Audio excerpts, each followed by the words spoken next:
கேட்டு ஆம்லெட் தயாரிப்பவர்கள் சமையலறைக்கு சென்று செய்முறைக்கு தயாராகவும்.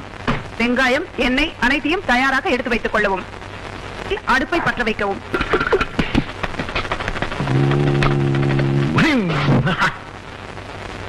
எண்ணெய் பாத்திரத்தை கையில் எடுத்துக் கொள்ளுங்கள். தோசைகள் சூடாகிவிட்டதா என்று பார்க்கவும்.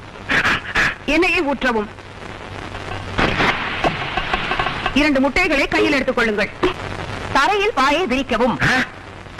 முட்டைகளை உடைத்து ஊற்றவும். மிளகாயை கையில் எடுத்துக் கொள்ளவும். அதை துண்டு துண்டாக நறுக்கி கையில் எடுத்துக் கொள்ளுங்கள். வாயை அகலமாக திறந்து கொள்ளவும். 2 முறை ஆழ்ந்து மூச்சு விடவும். பச்சை மிளகாயை அப்படியே போடவும். கால்களை சேர்த்து வைத்து நிற்கவும்.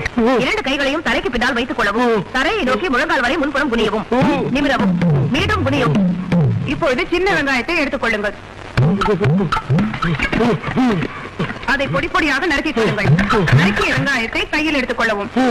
கண்களை அகலமாக திறந்து கொள்ளவும். இடவலமாக 2 முறை பார்க்கவும். 2 கைகளால் கண்களை அப்படியே தேய்த்துக் கொள்ளவும்.